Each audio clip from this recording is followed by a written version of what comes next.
For iMovie, if you have iMovie. Well, I don't have iMovie. Well, it's Or recording Windows. now. Do you have It's Windows? recording now, by the way. Oh, sorry. Okay. So, don't mind that. Hello, Mr. Burrell. This is the, right now I'm doing my History of China, webcam. And, for, like, the project. And here's my scroll. I still have it. 2 hours already passed. No, more than 2 hours. I'm so proud of myself. Okay. So, one pattern that I noticed in, like, every single wave of China, or basically in the bottom, is like, wait, just talk. Okay, what's a wave? Michelle, like, a wave is kind of like, it's kind of like, a wave would be, or basically the bottom would be like when, the, like, dynasty or time period of China where the people are like, not doing so well. And as the wave goes up, like, the people and, like, the place gets better and better. And then, but somehow, like, a lot of times in China, like, there's, like, it reaches a peak, and then somehow, like, maybe the emperor starts to become lazy or whatever, and, like, the quality of living starts to go down. And then eventually there will be some kind of uprising, or some kind of, like, division or intruders that basically, like, make China go into turmoil, and then it rebuilds itself again. So, like, in every wave, like, at the fall of the wave, like, there's always some kind of, like, emergence in a spiritual or religious path. Like, in the first wave, during the Warring States period, there was the 100 Flowers of Thought. What's that? The 100 Flowers of Thought, it's kind of like, it's, well, basically, like, different kinds of philosophies that sprouted out of, nowhere during that time period, because Warring States period, as it implies, meant, like, the different provinces and states of China were in, like, turmoil and, like, fighting against each other, stuff like that. So people who long for peace were like, oh, I think this should be the way to go. And that's why a lot of things came out of that, period in time, like Confucianism, Taoism, legalism, stuff like that. And even though most of them had, different approaches to how to solve the war and make peace, like how Confucianism would ask the people to lead by example, be virtuous, and make the people around you virtuous, while Taoism would be, kind of like, you don't directly interfere with what's happening, but you just subtly, Go with the flow? well, not really go with the flow, but, Let things be? You just, like, you don't directly interfere, like, let's say, jump into the problem, like, try to fix your way through. You, it's kind of similar to going with the flow. The thing is, the people think that you're going with the flow, but you're doing things to, like, change it for the better. Like, a shadow king, as in, like, an ideal Taoist king, would be a king who people think doesn't do anything, but the king is working to make the country better. So people think that, like, oh, it's not the king, it's us. And, like, we are the ones that's helping the country, when truth is, like, the king is, like, spreading his influence. And then, so, that was the 100, Flowers of Thought. And, like, with that, eventually, as the Qin dynasty came, and then the Han dynasty, and then the, Emperor Han Wuti adopted Confucianism and spread it all over China. And then the Han dynasty was the golden age of China, and it lasted a long time, but eventually it started to, because of their weak emperors that grew lazy with the wealth and everything. So soon the wave that was at its peak started to go down again. And the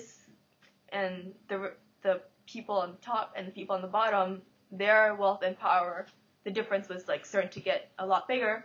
So, there was another, you could say, religious leader that came out.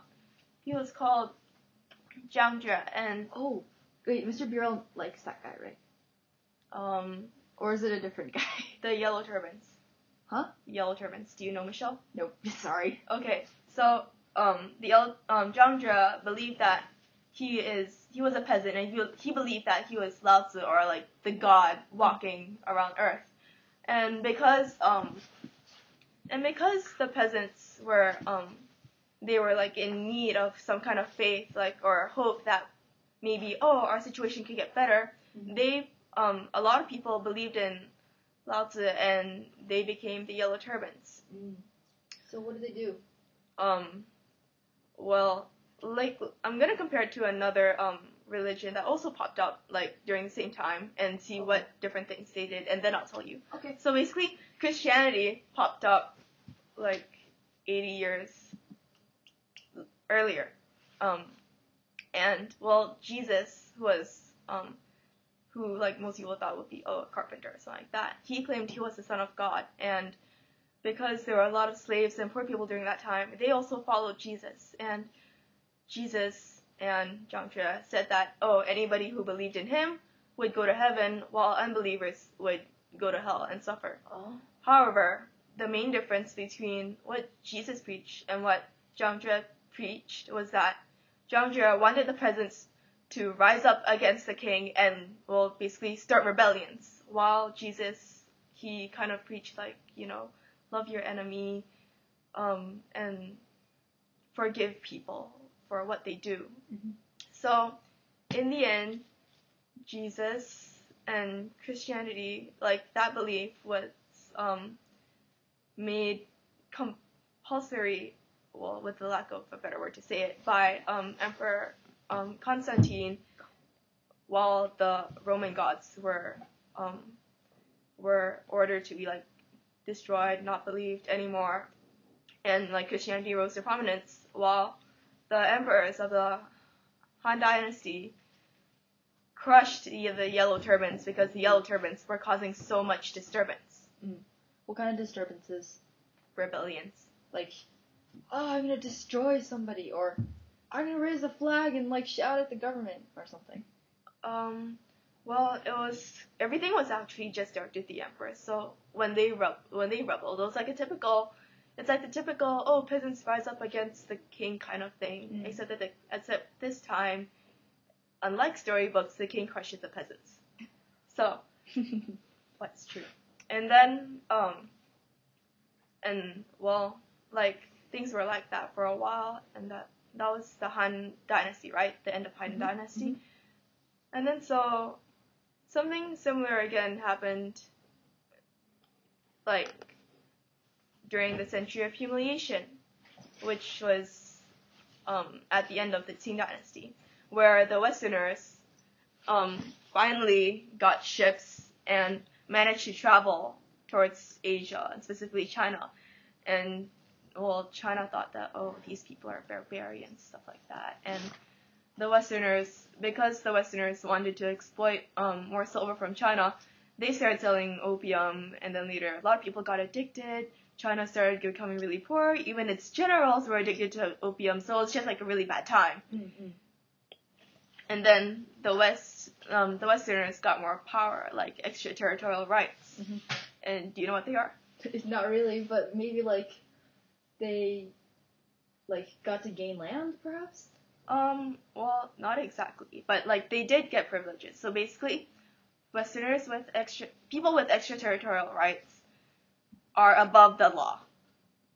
So they're like... So they're above the nobles, Chinese law. Kind of? In a way, foreign nobles, or foreign foreign nobles, as the peasants called them. Because Because they were adopting Western stuff, or... They weren't, well, of course, the Western culture would, like, eventually seep into China, because that's what globalization does, but for the most part, the Chinese people hated the Westerners, because the Westerners had, like, a lot more rights. They were a lot richer, and, well, the Chinese peasants were left destitute. Oh, okay. Vocab word. Okay. So, and then, because the Chinese people were, well, in despair over this, another person who claimed to be Jesus' little brother, named Hong Xiu Quan or something like that in Chinese, and like he adopted like the Christianity beliefs, and he was hallucinating. He thought that like, oh, like Jesus is the little brother, and therefore I'm going to change China for the better. And he had really good ideals, like setting up this state where everyone who lived in there were equals, and everyone got the same amount of land. People who were poor or disabled or elderly, they all got support. And it seemed really nice, but at the same time, Hong Xiu Quan, he set a lot of rules for the people, such as, women and men must be segregated because, no sex, whatever. And like every family had to send his like a child for war, like for its own for the military of Hong Xiu Quan's religion. While Hong Xiu Quan was kind of a hypocrite, had concubines, stuff like that. And Hong Xiu Quan, like Zhang Jue, also wanted to start up a rebellion to kick out all those Western people. However, because the Qing dynasty was still there during that time, even though it was just weaker, like sent its army to crush Hong Xiu Quan's own like building, following, and army, because they felt that like they couldn't afford the war right now, and so a lot of these, and that's my last example, I guess. And one thing that I noticed from all of like these different rises in philosophical / religious thoughts is that there are specific reasons why some fail to persist while some others last even to today. The difference is what they preach. Zhang Jue and Hong Xiu Quan, they wanted to rebel against their enemies and to like crush them, destroy the enemies, while Jesus and like for a Western perspective, as well as the thoughts from the 100 Flowers of Thought, from all the way during the Warring States period, the ones that survived, such as Confucianism or Taoism, the reason why those are still practiced by a lot of people today is because, those preached peace instead. Confucius wanted the kings to rule by virtue, and people, or specifically gentlemen, a virtuous person, would help change people for the better. So Christianity was eventually adopted by, as I said before, Emperor Constantine, while Confucianism and Taoism, it still persists today because they had those three paths had really idealistic and very well-meaning goals to change, to help things for the better. And that's why, yes? I have a question. What about Buddhism? Did that come a whole lot earlier, or was it very young? Buddhism came before the Tang Dynasty,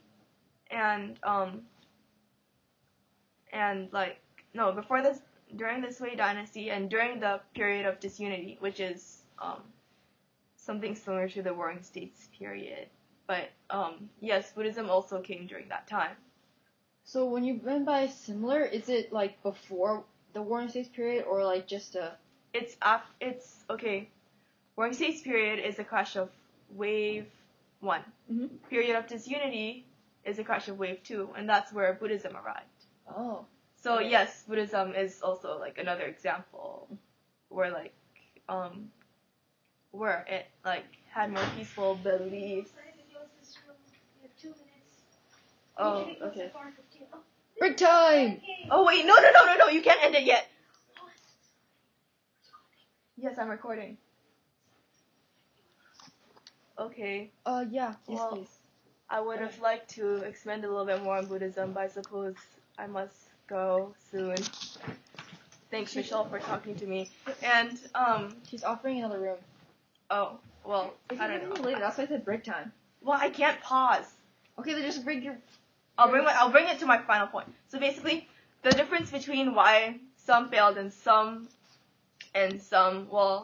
lived on was because they because of what they preached and basically solve things through violence or solve things through your morality. Well, Mr. Burrell, thanks a lot for teaching me the history of China. When I first came in, I knew nothing. If I could sum up everything I learned from this class, I would need a whole semester of lessons, basically half-an-hour lessons, because I knew nothing about China before you taught me, and you brought a really good perspective, not from the Westerners where they would portray Chinese people as bad people, but as Bad people. Chinese people as what they are. Thanks a lot, Mr. Burrell, and I hope you'll find this coherent. Thank you.